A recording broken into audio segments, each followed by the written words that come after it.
JBNN keep you informed. I'm Michelle Jones.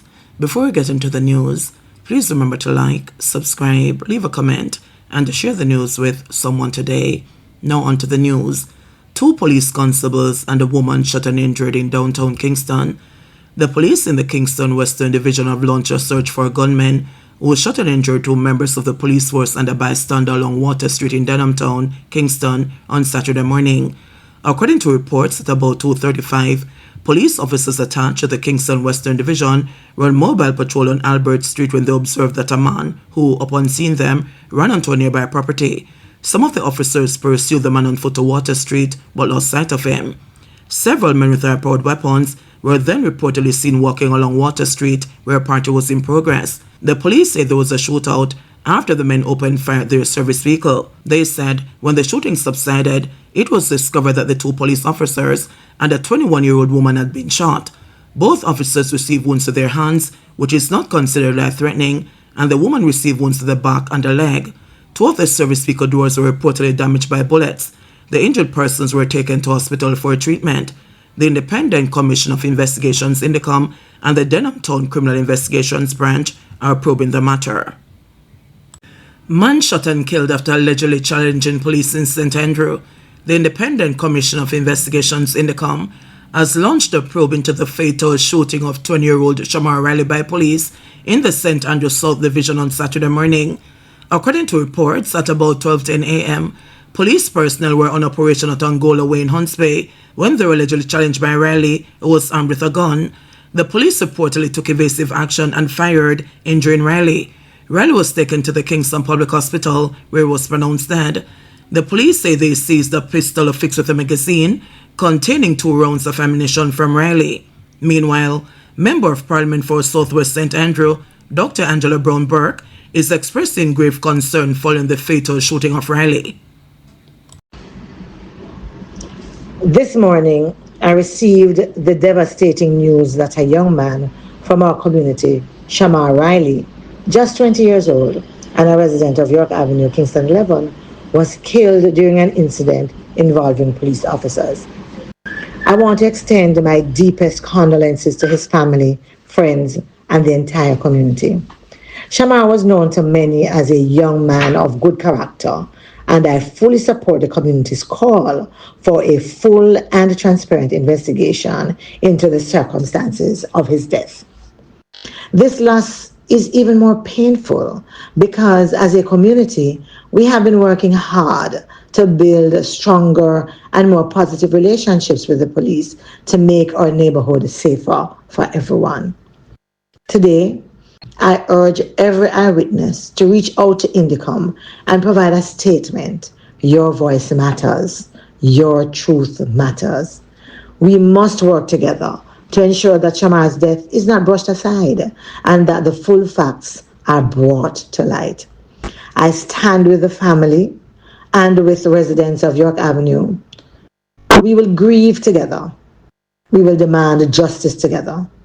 Shamar's life mattered, and he deserves nothing less. Suspect linked to gang violence in Seaview Gardens captured by police. The Area 4 police are reporting that a suspect, listed as a major player in gang violence in Seaview Gardens, St. Andrew, was captured Friday morning on a minibus in the Kingston Western Police Division. It was reportedly held in possession of a gun. According to reports, at about 10:15, a police team intercepted a public passenger vehicle along Spanish Town Road near St. Andrew Technical High School. During a search of the bus, a man was seen tossing a bag through a window. The bag was retrieved and found to contain a Ruger 9mm pistol loaded with a magazine containing 14 rounds of ammunition. A 32-year-old suspect was taken into custody. Investigators say he'll be questioned in connection with a number of serious crimes. Soldier succumbs to injuries from motor vehicle crash. The Jamaica Defense Force JDF says the soldier was injured in a vehicular crash on the Lionel Town Main Road in Clarendon on Monday has died. Private KV Crawford died at the Kingston Public Hospital on Friday. The JDF says its chaplaincy and welfare department is providing counseling and support services to the soldier's family and the battalion to which he was posted. The JDF offers its sincere condolences to the family, friends, and loved ones of the late Private Crawford during this time of bereavement, the JDF said in a statement on Saturday. It's reported that, shortly after midnight Monday, The soldier was driving when, on reaching a section of the Lionel Town main road, he lost control of the vehicle and crashed into a wall.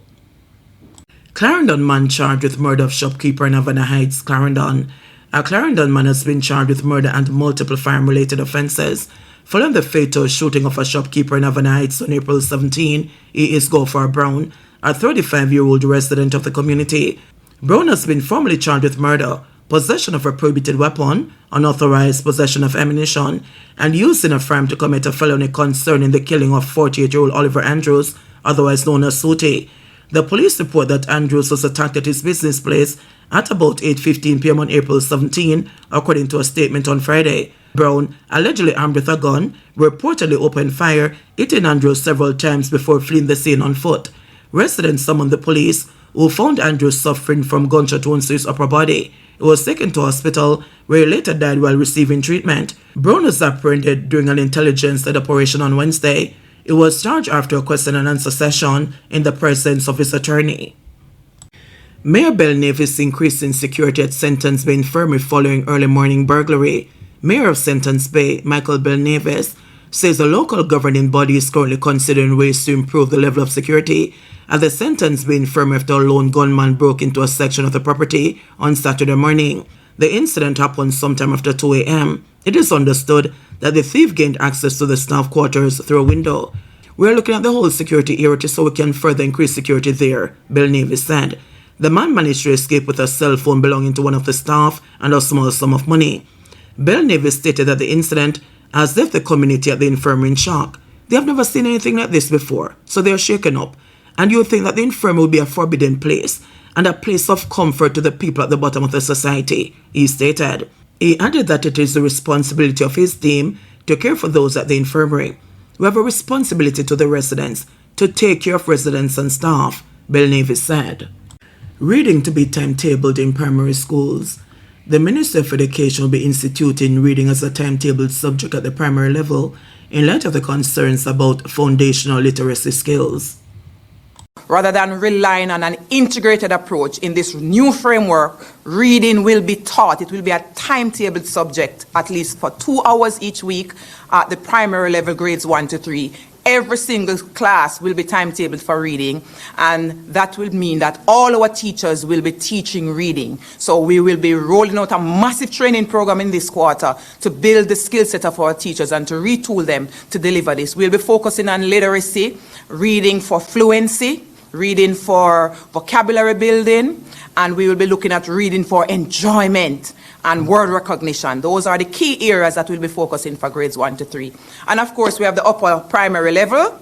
You will see that more coming out with the different pathways for the children and how we'll be supporting them, which will include assessments, which will include special education services, which will mean retooling and also targeted resourcing. So no longer will we just be giving resources to schools. We will be looking at the needs in a targeted way and provide the resources accordingly. Chinese auto shop reopening hinges on legal compliance, says government.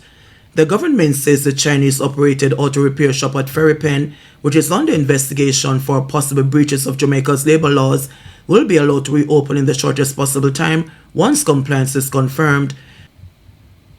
The legal status of the mechanics working at and operating the business, located at Ferry off Mandela Highway in St. Andrew, is under scrutiny. The ministry will ensure that appropriate corrective measures are taken and sanctions applied where necessary. Additionally, once everything has been found to be in compliance with the law, steps will be taken to facilitate the resumption of operations under the proper conditions in the shortest possible time. The Ministry of Labour and Social Security is dedicated to finding a fair and reasonable solution to this matter, and we stand resolute in upholding the laws of Jamaica. We will continue to provide updates as the investigation progresses. JBNN will keep you informed. Please remember to subscribe, like, share, leave us a comment, and click the notification bell to receive our daily news items.